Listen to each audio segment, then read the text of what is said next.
መፍጠን አለብን ሲሉ ፊልድ ማርሻል ብርሃኑ ጁላ ትዕዛዝ ሰጡ። ከምርጫ ራስን ማግለል ለገዢው ፓርቲ ሜዳውን በነጻ አሳልፎ መስጠት ነው ሲሉ የቀድሞ የኦሮሚያ ፌዴራል ኮንግረስ አመራር አቶ ደስታ ዲንቃ ተናገሩ። በትግራይ ክልል ምርጫ እንደሚካሄድ ምርጫ ቦርድ ለህግ አውጪዎች ገለጸ። የዩጋንዳ መንግስት ለምርጫ የሀገሪቱን የኢንተርኔት አገልግሎት አቋረጠ። እነዚህና ሌሎች አዳዲስ መረጃዎች ይሃ ሚዲያ ይዘናል።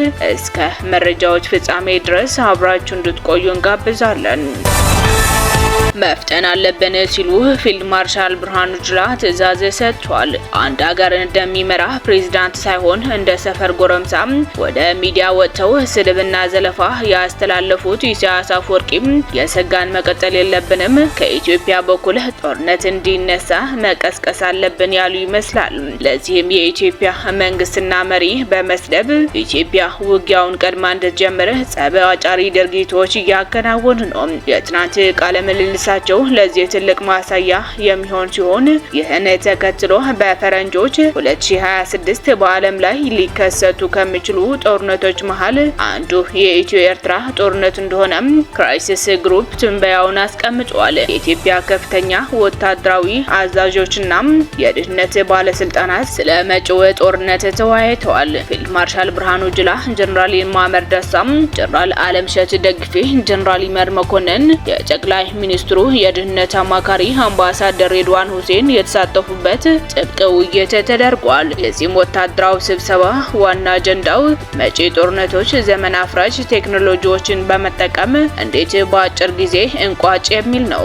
በስብሰባው ንግግር ያደረጉት የጦር ኃይሎች ኢታማጆር ሹም ፊልድ ማርሻል ብርሃኑ ጁላ ፍጠኑ የሚል ትዕዛዝ አስተላልፈዋል። ጦርነት ኖረም አልኖረም መፍጠን ያለብን ይመስለኛል። በጣም ትልቅ አቅምና በአነስተኛ ኪሳራ ከፍተኛ ድል ለማምጣት የሚያግዝ በጣም ትልቅ አቅምና በአነስተኛ ኪሳራ ከፍተኛ ድል ለማምጣት የሚያግዝ አውድ ነው ኤሌክትሮኒክስ ዋርፈር ብለዋል። ፊልድ ማርሻሉም ቀጥሎም እዚህም እዚያም የተበተነ አቅም አለ፣ ተቋማችን የተበታተኑ ናቸው። ስለዚህም አንድ ኮማንድ ፖስት ስር መሆን አለባቸው። ከዚህም በተጨማሪ ሁሉንም አይነት መሳሪያዎች መግዛት ስለማይቻል አንዳንድ የጦር መሳሪያዎች በራሳችን አቅም ማምረት አለብን ሲሉ ማክለዋል።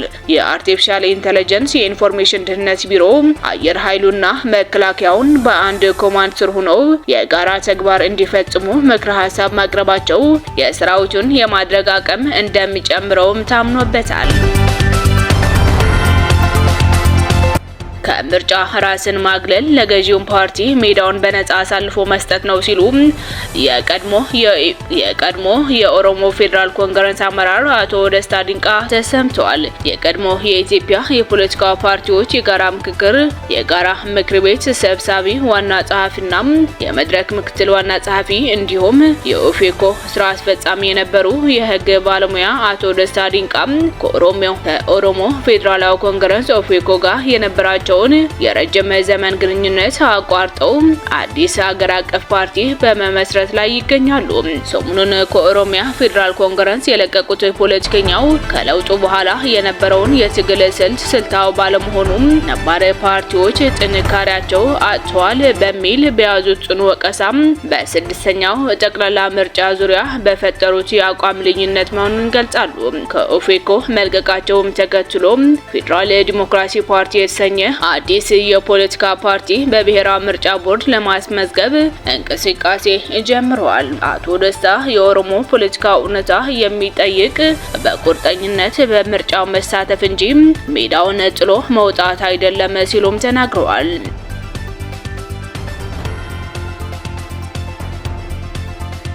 በትግራይ ክልል ምርጫ እንደሚካሄድ ምርጫ ቦርድ ለህግ አውጪዎች ገለጸ። ለጠቅላላ ምርጫው ማስፈጸሚያ የ10 ቢሊዮን ብር በጀት መመደቡን አስታውቋል። የኢትዮጵያ ብሔራዊ ምርጫ ቦርድ በትግራይ ክልል 7ኛው ጠቅላላ ምርጫ እንደሚያካሂድና ለጠቅላላ ምርጫው ማስፈጸሚያ የሚሆን የ10 ቢሊዮን ብር በጀት መመደቡን አስታውቋል። ግንቦት 24 ቀን 2018 ዓ.ም በሚካሄደው 7ኛው ጠቅላላ ሀገር አቀፍ ምርጫ ለሰባተኛው ጠቅላላ ምርጫው አስፈላጊ የቅድመ ዝግጅት ስራዎች መስራታቸው ገልጿል። የቦርዱ ምክትል ሰብሳቢ አቶ ተስፋዬ ንዋይ በህግ አውጪዎች የጋራ ምክክር መድረክ ላይ ባቀረቡት የመወያያ ሰነድ ምርጫውን ለማስፈጸም የሚያስፈልጉ ከ300 ሺህ በላይ አስፈጻሚዎች ምልመላ መጠናቀቁን ገልጿል። ምክትል ሰብሳቢው የእጩዎች ምዝገባ ከጥር 1 እስከ የካቲት 1 ቀን 2018 ዓ.ም እና የመራጮች ምዝገባ ከየካቲት 7 እስከ መጋቢት 7 ቀን 2018 ዓ.ም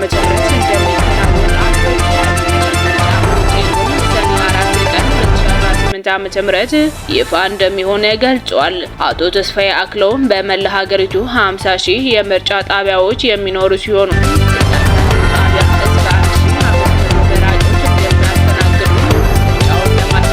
በአጠቃላይ 318 ሺህ የምርጫው አስፈጻሚዎች እንደሚሰማሩ አስታውቋል። በምክክር መድረኩ ላይ በትግራይ ክልል ምርጫ ይካሄዳል ወይ የሚል ጥያቄ ከተሳታፊዎች የቀረበላቸው ሲሆን አቶ ተስፋዬ በክልሉ ምርጫ እንደሚካሄድ አረጋግጠዋል። ቦርዱ ምርጫውን በክልሉ ለማካሄድ ከትግራይ ክልል ጊዜያዊ አስተዳደርና በክልሉ ከሚንቀሳቀሱ የፖለቲካ ፓርቲዎች ጋር ውይይት ሲያደርግ መቆየቱን መግለጻቸው አመላክቷል።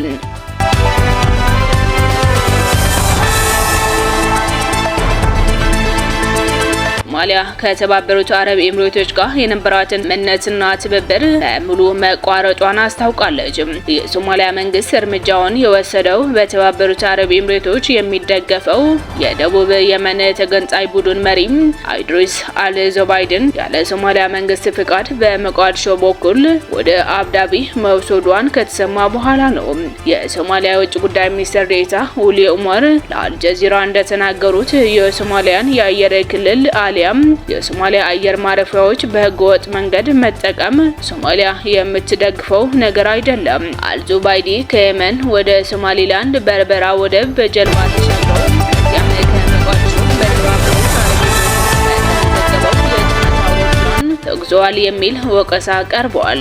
ይህ ግን ሶማሊያ ከተባበሩት አረብ ኤሚሬቶች ጋር የነበራትን ስምምነት ቋረጠችበት አንዱ እንጂ ብቸኛው ምክንያት እንዳልሆነ የውጭ ጉዳይ ሚኒስትር ዴኤታው ተናግሯል። ይህ ውሳኔ በሶማሊያ ፌዴራል ስርዓት ላይ ክፍፍልን ፈጥሯል። ከተባበሩት አረብ ኤሚሬቶች ጋር ጥሩ ወዳጅነት ያላቸው የሶማሊያ 3 ግዛቶች በማዕከላዊ መንግስት ካቢኔ ባለፈው ሰኞ ዕለት የተላለፈውን ውሳኔ ውድቅ ማድረጋቸው ሮይተርስ ዘግቧል። በማዕከላዊ ሶማሌ መንግስት ውሳኔ ላይ የተባበሩት አረብ ኤሚሬቶች የሰጡት ምላሽ የለም።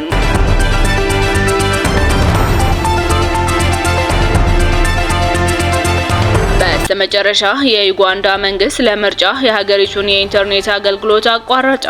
የዩጋንዳ ባለስልጣናት ከምርጫ 1 ቀን ቀደም ብለው በመላው ሀገሪቱን የኢንተርኔት አገልግሎት እንዲቋረጥ ማድረጋቸው ተገለጸ። ለ40 ዓመታት በስልጣን ላይ የቆዩት ፕሬዝዳንት ዩዋሪ ሙሴቪኒ የስልጣን ዘመናቸው ያራዝማሉ ተብሎ ይጠበቃል። የመንግስት የቁጥጥር አካል የሞባይል ኔትወርክ ኦፕሬተሮች ከማክሰኞ ምሽት 12 ሰዓት ጀምሮ የኢንተርኔት አገልግሎት እንዲቋረጥ መምሪያ የሰጠ ሲሆን የኢንተርኔት ተቆጣጣሪው ኔት ብሎክስ በሀገሪቱ የኢንተርኔት ግንኙነት ማቋረጥ አረጋግጧል። በሚደረገው ምርጫ ላይ የጭቆና ስጋት እንዲጨምር አድርጓል። በዚህ ምርጫ ለ40 ዓመታት በስልጣን ላይ የቆዩትና የ81 ዓመቱ ዩዋሪ ሙሴቪኒ ከአፍሪካ ለረጅም ዓመታት ሀገርን ከመሩ መሪዎች መካከል ሶስተኛ ሲሆኑ የፓፕ አቀንቃኝ በነበሩት ቦቢ ዋይን ጠንካራ ፍክክር ይገጥማቸዋል ተብሎ ይጠበቃል። የተከበራችሁና የተወደዳችሁ የኢሃ ሚዲያ ኔትወርክ ተከታታዮች ለዛሬ ያዝናቸው ጥንክሮች እነዚህን የተከታተላችሁትን ይመስል ነበር። አብራችሁን ስለቆያችሁ እናመሰግናለን። ሰላም